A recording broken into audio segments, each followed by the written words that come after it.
मध्ये आरसीसीचा जो बीम असतो त्या आरसीसी बीम तुम्हाला त्याचे 3 प्रकार पडतात क्रॉस सेक्शनचे. तो आरसीसीचा जो बीम आहे, आरसीसीचा जो बीम आहे त्या बीमचे 3 प्रकार पडतात. 3 मोस्टली कोणकोणते?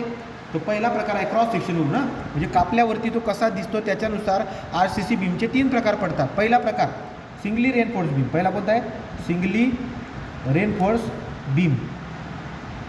दुसरा आहे आपल्याकडे तो सिंगली न म्हणता आपण एक काम करूया. सिंगली झाला, हे 2 प्रकार वेगळे झाले, आपण या पद्धतीने क्लासिफाईड करूया.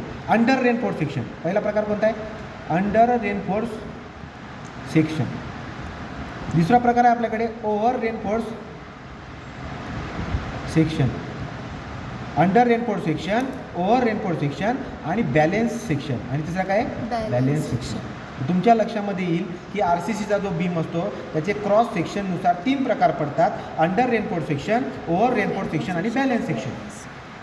पण आता परीक्षेमध्ये आपल्याला प्रश्न विचारतो कसा? तो प्रश्न बघा, क्वेश्चन मी लिहून देतो, त्याच्यानंतर आपण आन्सर बघूया. म्हणतो डिफरन्शिएट बिटवीन. प्रश्न कसा विचारतो? Differentiate between. तो प्रश्न आपल्याला विचारतोय डिफरन्शिएट बिटवीन बॅलेन्स, ओव्हर आणि under reinforce section with respect to. तर तुम्हाला या तिघांमधला फरक स्पष्ट करून दाखवायचा आहे. पण पॉईंट कोणकोणता घ्यायचा आहे? डिफिनेशन, स्ट्रेन आणि डेप्थ ऑफ न्यूट्रल ॲक्सिस. 3 पॉईंटला कन्सिडर करून त्यांचा फरक स्पष्ट करायचा आहे. मग कसं होईल बरं का? बघा, सगळ्यात पहिला आपल्याकडे कोणता सेक्शन आहे? Balance section. नंतर आपल्याकडे कोणता आहे? दुसरा आहे आपल्याकडे under reinforce section. Under reinforce section. तिसरा कोणता आहे? Over reinforce section. ठीक आहे. तर पहिला पॉईंट कोणता आपल्याकडे? बघा, आता त्यांनी म्हणलं आहे पहिले डेफिनेशनबद्दल बोला. आता जागा नव्हती म्हणून मी असं केलं आहे की तुम्ही लक्षामध्ये घ्या. पहिला पॉईंट कोणता आपला? डेफिनेशन. ओके का? जागा नाही, व्यवस्थित समजून घ्या. बरं, मग डेफिनेशन, बॅलन्सची डेफिनेशन काय माहिती आहे का? तो बॅलन्सची डेफिनेशन काय असते? जो आरसीसीचा बीम आहे त्याच्यामध्ये स्टील असतो आणि त्याच्यामध्ये कॉन्क्रीट असतो, बरोबर की नाही? वरून जेव्हा लोड येईल तेव्हा हा जो बीम आहे या बीमचं जेव्हा फेल्युअर होईल ना, जेव्हा तुटेल ना, तेव्हा कॉन्क्रीट बी आणि स्टील बी दोघं एका वेळेस सोबत फेलायला लागले. काय बोललो मी?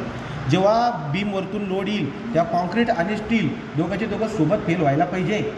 आणि जर फेल होत असतील तर त्या बीमला मी बोलणार बॅलन्स सेक्शन. काय बोलणार त्याला? Balance. So it is the type of RCC beam section. Type of beam section of RCC beam section in which steel is such that steel किती भरलेले? Steel is such that the concrete and steel reach their ultimate strength. reach किंवा fail simultaneously असं म्हणू.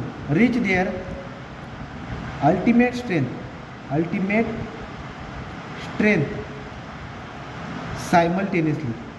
Simultaneously. याचा अर्थ ते त्यांच्या ultimate स्ट्रेंथला सोबत पोहोचतात, म्हणजे सोबत फेल होतात. ही डेफिनेशन झालं. अंडर रेनफोर्स सेक्शनमध्ये काय लिहिणार? It is the type of beam section, RCC म्हणा किंवा बीम सेक्शन म्हणा, in which steel is such that the concrete. Under reinforce सेक्शनमध्ये बघा, द स्टील फेल म्हणजे तुटणं. अंडर रेनफोर्स सेक्शनमध्ये पहिले स्टील तुटतो मग कॉन्क्रीट. तो it is the type of beam section in which steel is such that the steel fail earlier than concrete. कळालं का? तो कॉन्क्रीटच्या अगोदर स्टील फेल होतो. ओव्हर सेक्शनमध्ये काय बोलायचं? It is the beam section in which steel is such that concrete fail earlier than याचा अर्थ पहिले कॉन्क्रीट. बाळांनो बघा, आता बॅलन्स समोर द्या. बॅलन्स सेक्शन पॉसिबलच नाही, बरं का? बॅलन्स सेक्शन पॉसिबल नाही. पण अंडर रेनफोर्स सेक्शनमध्ये काय घडतं? पहिले स्टील फेल होतो मग कॉन्क्रीट फेल होतो. पण स्टीलचं फेल्युअर डक्टाईल आहे, म्हणजे स्टील जेव्हा फेल होईल तेव्हा वाकेल तो. आणि जेव्हा वाकेल तेव्हा वॉर्निंग देऊन देईल आपल्याला की बाबा फेल होते, त्यामुळे लोक सगळे सावध होऊन जातात. पण कॉन्क्रीटमध्ये म्हणजे ओव्हर रेनफोर्स सेक्शनमध्ये काय होतं, इतकं स्टील भरून टाकलंय का लोड आल्यानंतर स्टीलनी फेल होणार पहिले, कारण तुम्ही ओव्हर रेनफोर्स केलंय, खूप जास्त स्टील भरलेलं आहे, जास्त स्टील भरले म्हणून स्टील फेल होणार नाही, कॉन्क्रीट फेल होईल, पण कॉन्क्रीट फेल होण्याच्या अगोदर वॉर्निंग देणार नाही. म्हणून RCCमध्ये ओव्हर रेनफोर्स सेक्शन अवॉइड करतात. असा प्रश्न विचारतो तुम्हाला 4 मार्काला तो. मग काय म्हणतात की ओव्हर रेनफोर्स सेक्शन अवॉइड का बरं करतात, त्याचं कारण सांगता यायला पाहिजे. कळालं का अवॉइड करतात, कारण ओव्हर रेनफोर्स सेक्शन जो आहे त्याच्यामध्ये स्टील खूप जास्त भरलेलं असतं, म्हणून स्टील फेल होत नाही, कॉन्क्रीट फेल होतो, आणि कॉन्क्रीट जेव्हा फेल होतो तो वॉर्निंग देत नाही. It does not give any warning before failure, so therefore over reinforce section बनवत नाही. पण डेफिनेशनचा हा पहिला पॉईंट झाला. दुसरा पॉईंट कशाबद्दल बोलायचा आहे, स्ट्रेनबद्दल. इथे जागा नाही म्हणून मागच्या पेजवरती तुम्ही स्ट्रेनबद्दल.